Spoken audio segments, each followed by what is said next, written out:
Hello everyone, welcome back to my YouTube channel. I am Abdul Rahman, a student of BSc Nursing और आज हम बात करने वाले हैं एक ऐसी कंडीशन के बारे में जिससे आज के टाइम में हर कोई परेशान है। सबसे पहले ये समझिए कि पेट की हर प्रॉब्लम गैस नहीं होती है और पेट की हर जलन एसिडिटी नहीं होती है।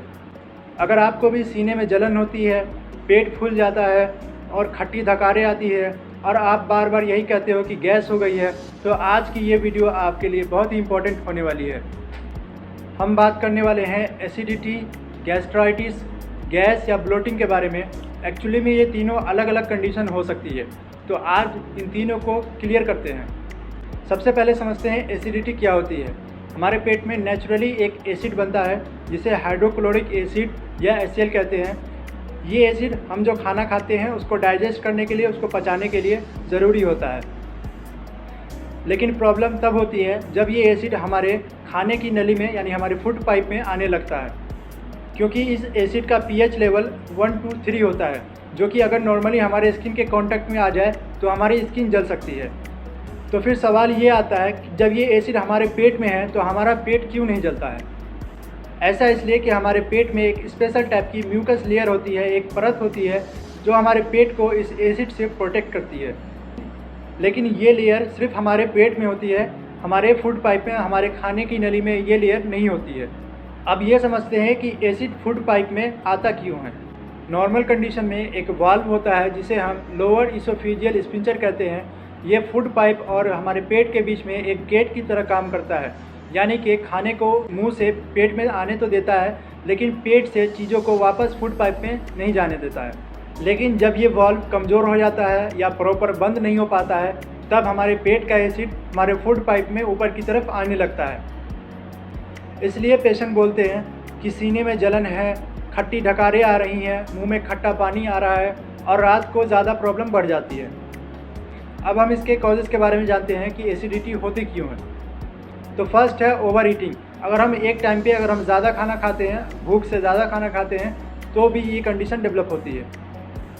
सेकंड है अगर हम खाने में ज़्यादा गैप रखते हैं, यानी कि अगर हमने सुबह खाया है तो हम सीधा शाम को खा रहे हैं, रात को खा रहे हैं, तो इस कंडीशन में भी एसिडिटी की प्रॉब्लम होती है।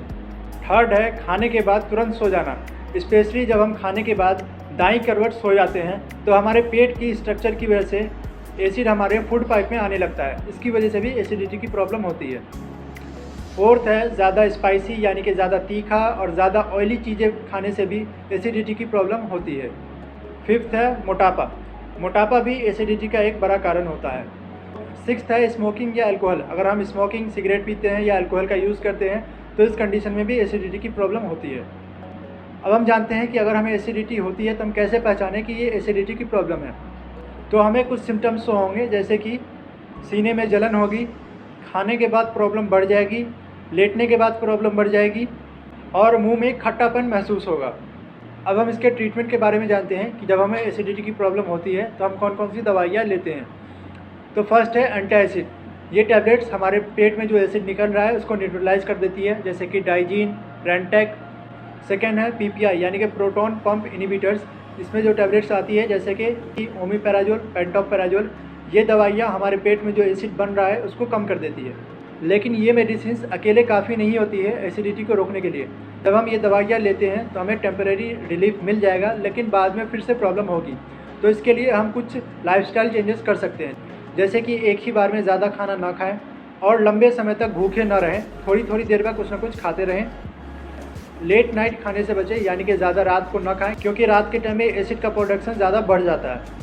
खाने के बाद थोड़ा वॉक कर लें और ज़्यादा टाइट कपड़े ना पहने, क्योंकि कभी कभी हमारी जीन्स टाइट होती है तो जिसकी वजह से हमारे पेट पर प्रेशर पड़ता है और हमारे पेट से जो एसिड है वो हमारे फूड पाइप में आने लगता है। और अगर आप खाना खाने के बाद लेट रहे हैं तो बाईं करवट होकर लेटें। अब हम जानते हैं कि गैस्ट्राइटिस क्या होती है। बहुत सारे लोग गैस्ट्राइटिस को ही एसिडिटी समझते हैं।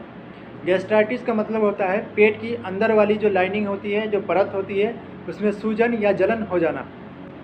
ये वही लेयर है जो मैंने अभी बताया कि हमारे पेट को एसिड से जलने से बचाती है। लेकिन जब ये लेयर, ये परत कमज़ोर हो जाए, डैमेज हो जाए या इरिटेट हो जाए, तब गैस्ट्राइटिस की जैसी प्रॉब्लम डेवलप होती है। अब गैस्ट्राइटिस की कंडीशन में हमारी बॉडी में कुछ सिम्टम्स होते हैं, जैसे कि पेट के ऊपर और चेस्ट से नीचे एक जलन टाइप का पेन महसूस होता है। उल्टी होने लगती है, भूख कम लगती है और थोड़ा भी खाने में पेट भारी महसूस होता है और कभी कभी बहुत ही तेज़ दर्द होता है। अब हम इसके कॉजेज़ के बारे में जानते हैं कि गैस्ट्राइटिस क्यों होता है। तो फर्स्ट है एच पाइलोरी इन्फेक्शन। ये एक बैक्टीरियल इन्फेक्शन है जिसकी वजह से गैस्ट्राइटिस होता है और इंडिया में ये सबसे ज़्यादा कॉमन है जिसकी वजह से गैस्ट्राइटिस होता है। सेकेंड है खाने के बीच में ज़्यादा गैप होना, यानी कि अगर हम सुबह खा रहे हैं तो फिर सीधा शाम में खा रहे हैं या रात को खा रहे हैं, तो इस कंडीशन में भी गैस्ट्राइटिस होती है। थर्ड है ज़्यादा स्पाइसी या ज़्यादा तीखी चीज़ें खाना, इससे भी गैस्ट्राइटिस होता है। फोर्थ है जब हम पेन किलर्स का ज़्यादा यूज़ करते हैं, यानी कि जो दर्द की दवाइयाँ होती हैं हम इसका ज़्यादा यूज़ करते हैं, तब भी गैस्ट्राइटिस की प्रॉब्लम आती है। फिफ्थ है अल्कोहल या स्मोकिंग। अगर हम स्मोकिंग कर रहे हैं या अल्कोहल यूज़ कर रहे हैं तो इस कंडीशन में भी गैस्ट्राइटिस होता है। अब हम इसके डेंजर साइंस के बारे में जानते हैं, यानी कि गैस्ट्राइटिस की कंडीशन में अगर हम ये सिम्टम्स शो हो रहे हैं तो हमें तुरंत डॉक्टर के पास जाना चाहिए। तो फर्स्ट है ब्लैक स्टूल, यानी कि हमारी पोटी का कलर काला हो जाता है। सेकेंड, उल्टी के दौरान खून आने लगता है। और थर्ड है ज़्यादा वीकनेस। अगर ये सब सिम्टम्स हमें देखने को मिल रहे हैं तो हमें तुरंत ही डॉक्टर के पास जाना चाहिए। अब हम इसके ट्रीटमेंट के बारे में जानते हैं कि गैस्ट्राइटिस में क्या क्या ट्रीटमेंट होती है। इसकी ट्रीटमेंट कंडीशन के ऊपर डिपेंड करती है, यानी कि अगर बैक्टीरियल इन्फेक्शन की वजह से हो रहा है तो डॉक्टर हमें एंटीबायोटिक प्रेस्क्राइब करेंगे और कुछ टैबलेट्स जिससे हमारे पेट में जो एसिड बन रहा है वो कम हो जाए, जैसे कि ओमिपैराजोल, पेंटोपैराजोल, जो कि कॉमन दवाइयाँ हैं। और अगर आप पेन किलर का यूज़ कर रहे हैं, जो दर्द की दवाइयाँ अगर आप यूज़ कर रहे हैं तो उसको या तो बंद कर दें या उसको कम कर दें।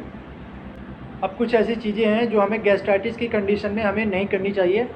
तो फर्स्ट है लंबे समय तक खाली पेट न रहें। सेकेंड, जो मैंने अभी बताया कि पेन किलर्स का ज़्यादा यूज़ न करें और खुद से भी न लें बिना डॉक्टर्स के प्रिस्क्राइब किए। थर्ड है अल्कोहल या स्मोकिंग को अवॉइड करें। अगर आप अल्कोहल का यूज़ करते हैं, स्मोकिंग करते हैं तो इसको भी अवॉइड करें। एंड फोर्थ है ज़्यादा स्पाइसी, ज़्यादा तीखी चीज़ें न खाएँ। अब हम जानते हैं कि गैस या ब्लोटिंग क्या होती है। पेट में हवा या डाइजेस्टिव गैस का जमा हो जाना गैस या ब्लोटिंग कहलाता है। मोस्टली ये डाइजेशन या ईटिंग हैबिट्स के इशू होते हैं। तो आइए जानते हैं कि ये क्यों होती है। तो फर्स्ट है जल्दी जल्दी खाना। अगर हम खाना जल्दी तेज़ी में खाते हैं तो उसके साथ ही कुछ हवा हमारे पेट में चली जाती है जिसकी वजह से ब्लोटिंग होती है। सेकेंड है खाने को अच्छे से चबा के नहीं खाना। अगर हम खाने को अच्छे से चबा के नहीं खाते हैं तो उस कंडीशन में भी कुछ हवा हमारे पेट में चली जाती है। और जब हम नॉर्मली खाना खाते हैं तो खाना हमारे पेट में पचता है, तो इस दौरान हमारे पेट में कुछ गैस रिलीज़ होती है जो कि नॉर्मल है। जैसे कि नॉर्मली जब हम कुछ जलाते हैं तो उसमें गैस रिलीज़ होती है, वैसे ही जब हमारे पेट में खाना पचता है, डाइजेस्ट होता है, तो हमारे पेट में कुछ गैस रिलीज़ होती है जो कि नॉर्मल है। हमारे पेट में भी कुछ अच्छे बैक्टीरिया होते हैं जो हमारे खाने को डाइजेस्ट करने में, पचने में हेल्प करते हैं। तो जब ये बैक्टीरिया भी कुछ एक्टिविटी करते हैं तो हमारे पेट में कुछ गैस रिलीज़ होती है। इसलिए हल्की गैस का होना एक नेचुरल चीज़ है, ये कोई बीमारी नहीं है। अब कुछ लोग बोलते हैं कि गैस हमारे सर पर चढ़ गई है, हमारे गर्दन तक पहुंच गई है, हमारे बैक में चली गई है या फिर अदर बॉडी पार्ट्स में मूव होती है। लेकिन मैं एक चीज़ क्लियर कर दूं कि हमारी बॉडी में कोई भी ऐसा रास्ता नहीं है जिससे गैस हमारी बॉडी के अदर पार्ट्स में मूव कर सके। गैस सिर्फ हमारे डाइजेस्टिव ट्रैक्ट में होती है, यानी कि या तो हमारे पेट में होगी, या तो हमारी छोटी आंत में होगी, या तो हमारी बड़ी आंत में होगी। लेकिन ऐसा क्यों होता है कि लोगों को अलग अलग जगह पे डिस्कम्फर्ट फील होता है, पेन फील होता है जब गैस होती है? तो ऐसा इसलिए कि जो नस हमारे पेट से हमारे सर तक सिग्नल लेके जाती है वो हमारे शोल्डर, हमारे नेक, हमारे बैक से होते हुए जाती है। तो जब गैस की वजह से हमारे पेट में प्रेशर बनता है तो हमारी बॉडी के अलग अलग पार्ट्स में, जैसे कि बैक में या गर्दन में, हमें पेन फील होता है या सर में पेन फील होता है, क्योंकि हमारे ब्रेन को ये कन्फ्यूज़न हो जाता है कि ये पेन हमारे बैक में या शोल्डर में हो रहा है। और जब हम अपना बॉडी पोस्चर चेंज करते हैं, यानी कि जब हम थोड़ा टहलते हैं, स्ट्रेचिंग करते हैं या फिर पेट पर थोड़ा मसाज करते हैं, तो इस कंडीशन में हमारे पेट से डकार के थ्रू गैस रिलीज़ होती है।